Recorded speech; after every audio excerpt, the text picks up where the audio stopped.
Good morning students. BA प्रथम वर्ष प्रथम पेपर भौतिक भूगोल के अंतर्गत आज हम वायु राशियों अर्थात एयर मासेस के बारे में अध्ययन करेंगे। सबसे पहले हम बात करते हैं कि वायु राशियाँ क्या होती हैं। वायुमंडलीय हवा की विशाल राशि या पुंज जिसके भौतिक गुण खासकर तापमान और आर्द्रता क्षैतिज दिशा में लगभग एक समान होते हैं, वायु राशि कहलाती हैं। अर्थात कहने का तात्पर्य यह है कि वायु की बहुत बड़ी मात्रा जिसमें तापमान और आर्द्रता जैसे गुणों में समानता रहती है, तो उस पूरी वायु की मात्रा को हम वायु राशि के अंतर्गत रखेंगे। सामान्यतः जो वायु राशियाँ होती हैं वो सैकड़ों किलोमीटर तक फैली हुई रहती हैं। जिस प्रदेश में जहाँ पर की समान गुण धारण करने वाली वायु राशियों का जनन होता है उसे वायु राशि का उद्गम क्षेत्र कहते हैं। अर्थात एक जैसे गुणों वाली वायु राशियाँ पर्टिकुलरली एक ही स्थान पर जो है वो विकसित होती है, वहीं पर उनकी उत्पत्ति होती है। सामान्यतः जो उपोष्ण उच्च वायुदाब क्षेत्र है और जो प्रति चक्रवात के क्षेत्र हैं वहाँ पर वायु राशियों की उत्पत्ति होती है। वायु राशि का जो क्षेत्र होता है उसमें वायुदाब एवं जो समदाब रेखाएं होती हैं समदूरस्थ एवं समानांतर होती हैं। वायुदाब भी समान होगा वहाँ पे, और समदाब रेखाएं अर्थात समान दाब वाले स्थानों को दिखाने वाली काल्पनिक रेखाएं। तो ये कैसी होंगी समदाब रेखाएं? समानांतर और समदूरस्थ, यानी एक जैसे एक दूसरे के पैरेलल होंगी, उनकी दूरी भी समान होगी। मौसम विज्ञान में इसे बैरोट्रॉपिक एयर कंडीशन कहा जाता है। वायु राशियों को स्पष्ट करते हुए त्रिवार्ता महोदय ने परिभाषित किया है। उन्होंने कहा है कि वायु राशि जो है वो वायुमंडल का एक ऐसा मोटा तथा विस्तृत खंड है जिसकी विभिन्न ऊंचाइयों पर क्षैतिज दिशा में ताप और आर्द्रता संबंधी विशेषताएं लगभग समान होती हैं। जैसा मैंने आपको पहले भी बताया कि एक जैसी जो वायु राशि होगी उसकी तापमान और आर्द्रता की जो क्वालिटी होगी वो एक जैसी होगी। पीटरसन के अनुसार वायु राशि वायुमंडल का एक सघन तथा विस्तृत भाग है जो अपने भौतिक गुणों, विशेषता, तापक्रम और आर्द्रता में क्षैतिज रूप से लगभग एक समान रहता है। तो सभी परिभाषाओं से यही स्पष्ट हो रहा है कि वायु की वह विशाल राशि जिसमें तापमान और आर्द्रता संबंधी गुणों में समरूपता या एकरूपता देखने को मिलती है उसे हम वायु राशि की श्रेणी में रखेंगे। अब बात करते हैं वायु राशि की उत्पत्ति हेतु आवश्यक दशाएं, अर्थात कौन कौन सी परिस्थितियां होती हैं जिनमें वायु राशियों का विकास होता है।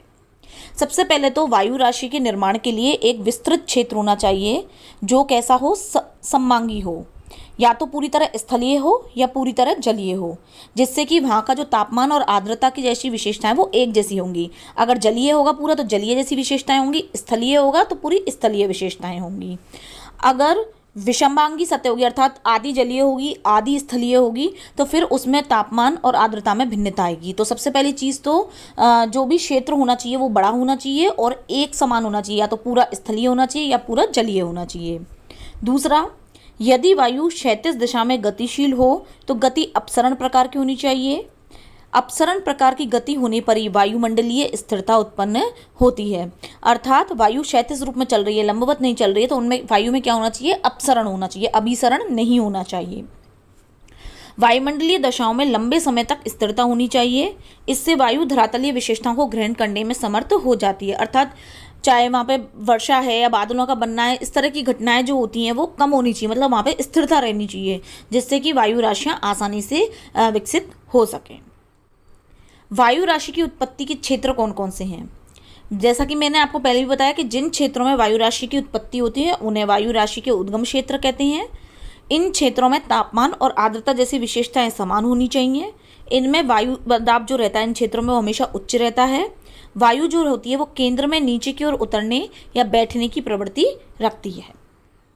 नेक्स्ट है, पूरे विश्व स्तर पर जो वायु राशियों के उद्गम क्षेत्र हैं वो कौन कौन से हैं?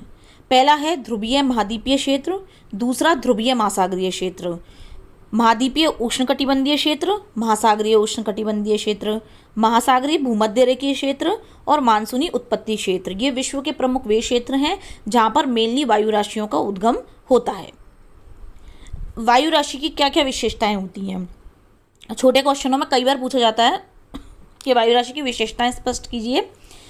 तो सबसे पहला, वायु राशियों का उद्गम जो होता है वो विस्तृत समांगी क्षेत्रों में होता है जहाँ पे तापमान और आर्द्रता संबंधी समानताएं मिलती हैं।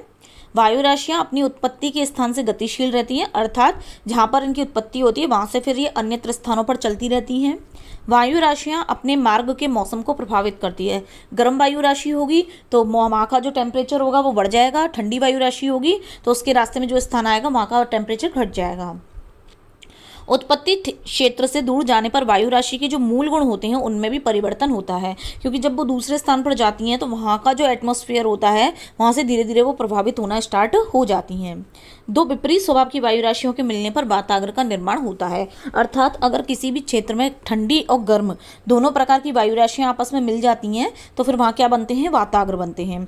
वाताग्र क्या होते हैं ये मैं आपको नेक्स्ट लेक्चर में पढ़ाऊंगी, ये भी आपके सिलेबस में एक टॉपिक है। अब बात करते हैं वायु राशियों के वर्गीकरण के बारे में कि अर्थात वायु राशियाँ कौन कौन सी होती हैं। तो वायु राशियों का जो उत्पत्ति स्थान है, मार्ग, तापमान, आर्द्रता आदि विभिन्न आधारों पर वायु राशियों का वर्गीकरण किया गया है। इनका जो वर्गीकरण है वो टिवार्था मौर्य के द्वारा किया गया है। उद्गम क्षेत्र के आधार पर वर्गीकरण, सबसे पहले तो उद्गम यानी जहाँ पर वायु राशियों की उत्पत्ति हुई है वहाँ पर देखा जाता है कि कौन से क्षेत्र हैं जहाँ पर उत्पत्ति होती है। तो ये क्षेत्र तापमान और आर्द्रता के आधार पर बनाए गए हैं। तापमान के आधार पर दो क्षेत्र हैं, पहला है ध्रुवीय क्षेत्र पोलर, अर्थात जो हमारे ठंडे क्षेत्र हैं। उच्च ध्रुवीय अक्षांशों पर जिन वायु राशियों का उद्गम होता है वे ध्रुवीय वायु राशि कहलाती हैं। इन्हें पी अक्षर के द्वारा प्रदर्शित किया जाता है, पी मतलब पोलर। आर्कटिक वायु राशि भी एक ध्रुवीय वायु राशि है जिसे अक्षर ए से प्रदर्शित करते हैं। तापमान की दृष्टि से वायु राशियाँ कैसी होती हैं, ठंडी, अर्थात जो हमारे ध्रुवीय क्षेत्र है 90 डिग्री पर उनमें इनकी उत्पत्ति होती है और इन्हें किस अक्षर से दिखाते हैं हम, पी से। सेकंड आता है उष्णकटिबंधीय, जिसे कहते हैं हम ट्रॉपिकल। उष्णकटिबंधीय क्षेत्रों में उत्पन्न वायु राशियों को उष्णकटिबंधीय वायु राशि कहते हैं। इनको प्रदर्शित करते हैं टी से। तापमान की दृष्टि से बहुत ही गर्म होती हैं। विषुवत रेखीय वायु राशि उष्णकटिबंधीय प्रकार की वायु राशि है, इसको हम ई के द्वारा प्रदर्शित करते हैं। आर्द्रता के आधार पर पहली आती है महाद्वीपीय। जिन वायु राशियों का उद्गम महाद्वीपों पर होता है उन्हें महाद्वीपीय वायु राशि कहते हैं, सी के द्वारा प्रदर्शित करते हैं इसे। महाद्वीपीय जो वायु राशि होती है उनमें आर्द्रता कम होती है क्योंकि स्थलीय क्षेत्रों में इनकी उत्पत्ति हुई है। उष्णकटिबंधीय द्वीपों पर उत्पन्न होने वाली वायु राशि को उष्णकटिबंधीय महाद्वीप कहते हैं, जिसे सीटी द्वारा प्रदर्शित करते हैं, तथा ध्रुवीय महाद्वीपों पर उत्पन्न होने वाली वायु राशि ध्रुवीय महाद्वीपीय वायु राशि कहलाती है, जिसे हम सीपी के द्वारा प्रदर्शित करते हैं। सी का मतलब कॉन्टिनेंटल हो गया और पी का मतलब पोलर यानी ध्रुवीय हो गया। अनुसमुद्री, जो वायु राशि समुद्री क्षेत्र में विकसित होती है उनमें आर्द्रता की मात्रा अधिक होती है, जिससे अन्य क्षेत्रों में उनके संघनन का बड़ा प्रभाव और बड़ा महत्व पड़ता है। तो इन सभी आधारों पर अगर हम देखें तो वायु राशियों की संख्या कितनी हो गई, 4। एमपी, एमटी, सीपी और सीटी। अब एमपी का मतलब महासागरीय ध्रुवीय यानी ध्रुवीय महासागरीय।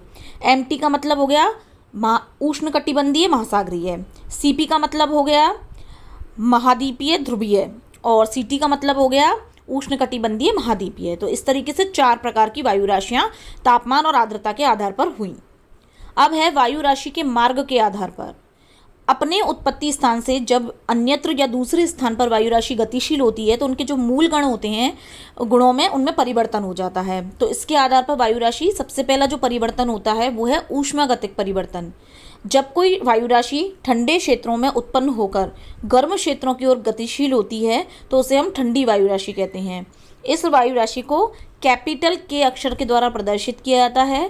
के का अभिप्राय ठंडा से होता है। इस प्रकार जब कोई ध्रुवीय महाद्वीप वायु राशि उष्णकटिबंधीय गर्म प्रदेशों की ओर गतिशील होगी तो उसे महाद्वीपीय ध्रुवीय ठंडी वायु राशि कहेंगे। यानी ध्रुवीय महाद्वीपीय वायु राशि कहाँ जाएगी, गर्म क्षेत्रों की ओर, ठंडे क्षेत्रों से गर्म क्षेत्रों की ओर। तो वो क्या हो जाएगी, महाद्वीपीय यानी सी, कॉन्टिनेंटल ध्रुवीय मतलब पी और ठंडी मतलब के। तो इसी प्रकार जब कोई वायु राशि गर्म प्रदेशों से ठंडे प्रदेशों की ओर गतिशील होगी तो इसे गर्म वायु राशि कहेंगे। गर्म वायु राशि को डब्ल्यू के द्वारा प्रदर्शित करते हैं, ठंडी को के द्वारा। यांत्रिक परिवर्तन, इस प्रकार के परिवर्तन से जो वायु राशि होती है उसमें स्थिरता और अस्थिरता आती है। जब वायु राशि में स्थिरता यानी स्टेबिलिटी आती है तो उसे एस के द्वारा प्रदर्शित करते हैं। जब उसमें अस्थिरता आती है यानी अनस्टेबिलिटी आती है तो उसे यू के द्वारा प्रदर्शित करते हैं। तो किसी भी वायु राशि की ढलान से नीचे उतरने अथवा प्रति चक्रवात का हिस्सा बन जाने पर उसमें स्थायित्व की स्थिति उत्पन्न हो जाती है।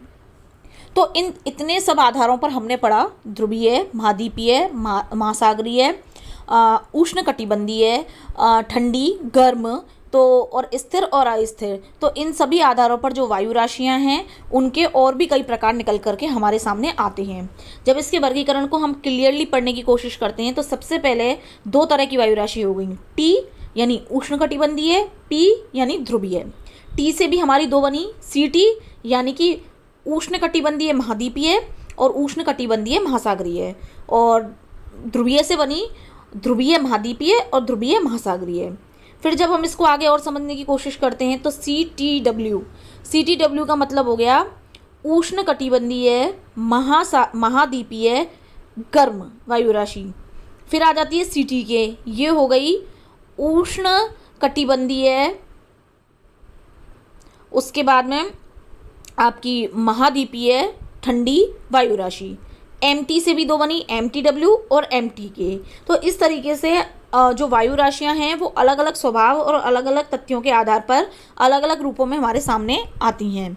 जैसे कि पहली थी MPKS, सागरीय ध्रुवीय ठंडी स्थिर वायु राशि।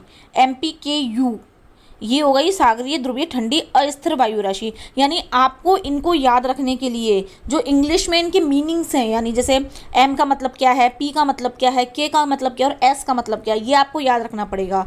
तो सबसे पहले तो याद रखिए, T का मतलब उष्णकटिबंधीय, P का मतलब ध्रुवीय। इसके बाद में C आएगा महाद्वीपीय के लिए, M आएगा महासागरीय के लिए, K आएगा ठंडी के लिए और वो W आएगा गर्म के लिए, S आएगा स्टेबल यानी स्थिर के लिए और U आएगा अस्थिर के लिए। इसके बाद में जब हम मिला करके इसकी जो भी वायु राशि बनेगी उसे आप इसके अक्षरों के माध्यम से आसानी से समझ सकते हैं। जैसा कि मैंने सामने चार्ट के माध्यम से और साथ ही पूरी क्रम संख्या के माध्यम से सारी जो वायु राशियाँ हैं उनके बारे में बताया है। तो ये सभी अक्षरों पर डिपेंड है। जैसे एक को उदाहरण द्वारा समझा देती हूँ। जैसे सबसे पहली है, तो अगर आपको याद करने में आसानी रहेगी, तो जैसे M है तो M का मतलब क्या हो गया, महासागरीय। P हो गया, P का मतलब क्या हो गया, ध्रुवीय। K का मतलब क्या हो गया, ठंडी। और S का मतलब क्या हो गया, स्थिर। सेकंड नंबर जो है वो है M यानी कि महासागरीय। P का मतलब ध्रुवीय, K का मतलब ठंडी और U का मतलब अस्थिर। तो इस तरीके से आपको सभी ये जो 16 प्रकार की वायु राशियाँ हैं इनके बारे में पढ़ना है। और अगर आप इनकी मीनिंग को एक बार समझ जाओगे तो इन्हें याद करने में बहुत ही ज़्यादा आपके लिए आसानी रहेगी। लास्टली हम बात करते हैं वायु राशियों के प्रभाव के बारे में, यानी वायु राशियां जो होती हैं वो क्या क्या प्रभाव डालती हैं। जैसे कि सबसे पहले वायु राशियों से किसका निर्माण होता है, वाताग्रों का। वायुमंडलीय विक्षोभ की स्थिति उत्पन्न होती है, चक्रवात आते हैं और प्रतिचक्रवात आते हैं। ऊष्मा और आर्द्रता का स्थानांतरण होता है और किसी भी क्षेत्र विशेष की जो मौसमी दशाएं होती हैं उनमें परिवर्तन आता है। तो इस तरीके से जो वायु राशियां होती हैं वो तापमान और आर्द्रता में समानता रखती हैं। किसी एक विस्तृत क्षेत्र में जो है इनका निर्माण होता है, जिसके कारण उस क्षेत्र की जो वायुमंडलीय दशाएं होती हैं उस पर इसका प्रभाव पड़ता है। और मेनली ये जो वायु राशियां होती हैं ये अपने क्षेत्र के जो तापमान है, आर्द्रता है, अपनी गति है, उसके आधार पर इन्हें कई प्रकारों में बांटा गया है। टोटली लगभग जो है वो 16 प्रकार की वायु राशियाँ होती हैं। तो ये टॉपिक हमारा यहीं पर ख़त्म होता है।